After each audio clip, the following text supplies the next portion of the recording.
गलवान घाटी में भारत और चीन के बीच सीमा पर हुए टकराव से संबंधित वीडियो प्रकाशित करना चीनी प्रशासन को भारी पड़ गया है। भारतीय दूतावास और चीनी पीएलए को निशाना बनाकर अपना गुस्सा जाहिर कर रहे चीनी नागरिक। जनता के गुस्से के बाद भी चीनी प्रशासन आधिकारिक आंकड़े बताने से अब डर रहा है। TFI पर आपका स्वागत है। मैं महिमा पांडे आपको बताने जा रही हूँ कैसे चीन को गलवान झड़प से संबंधित वीडियो रिलीज करना भारी पड़ गया है। चीन अपनी छवि को चमकाने के लिए कुछ भी करे, परंतु उस पर हर बार पानी फिर जाता है। अभी हाल ही में पूर्वी लद्दाख से सेना हटाने के पश्चात चीन ने अपने आप को श्रेष्ठ सिद्ध करने के लिए गलवान घाटी से संबंधित एक वीडियो प्रकाशित की थी, लेकिन अब उसी वीडियो के चक्कर में चीनी प्रशासन को लेने के देने पड़ रहे हैं। चीन ने हाल ही में गलवान घाटी में मारे गए चीनी सैनिकों में से 4 लोगों को सैन्य सम्मान देने की बात कही है। चीन ने स्वीकार किया है कि गलवान की झड़प में उसके कई सैनिक मारे गए हैं, लेकिन आधिकारिक आंकड़े बताने से उसने फिर से मना कर दिया है। इसके चलते बीजिंग में भारतीय दूतावास के सोशल मीडिया प्लेटफॉर्म्स को निशाना बनाया गया। कई चीनी भारतीय दूतावास को टैग करके अपशब्दों का प्रयोग कर रहे हैं और अपनी खींच निकाल रहे हैं। बता दें कि गलवान के संघर्ष में भारत के 20 सैनिकों ने बलिदान दिया था। चीन के सैनिकों की मौत का आंकड़ा कहीं ज्यादा होने का अनुमान लगाया गया था, लेकिन चीन ने आज तक वास्तविक मृतकों की संख्या नहीं बताई है। रूस के टैस संगठन के अनुसार ये संख्या 45 के आसपास है, जबकि भारतीय सेना के उत्तरी commander lieutenant general Yogesh Kumar Joshi का मानना है कि हताहतों की संख्या 60 से भी ज्यादा थी।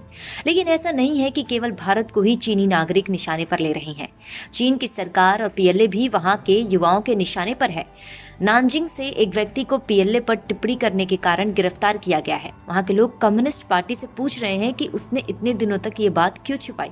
इसके अलावा चीनी यूट्यूब माने जाने वाले प्लेटफॉर्म वीवो से एक चर्चित यूजर को इसलिए सस्पेंड कर दिया गया क्योंकि उसने पीएलए पर सवाल उठाने का प्रयास किया था। चीनी मुखपत्र ग्लोबल टाइम्स ने एक बार फिर सरकार का बचाव करने का प्रयास किया। ग्लोबल टाइम्स की रिपोर्ट के अनुसार उस समय सीमा पर स्थिरता के लिए ये आवश्यक था। हताहतों के आंकड़े छिपाए गए क्योंकि उस समय स्थिति के अनुकूल यही था, और अब उन नायकों को सम्मान देने के लिए जानकारी सार्वजनिक की गई है।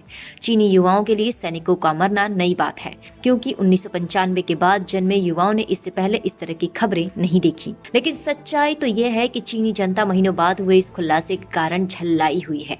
चीन को दशकों में पहली बार करारा जवाब मिला है, और ऐसा जवाब मिला है कि मारे गए सैनिकों की वास्तविक संख्या बताना तो दूर की बात, उन्हें अंतिम समय पर सम्मानजनक तरह से उनके परिवार द्वारा अंतिम संस्कार भी भेंट नहीं हुई।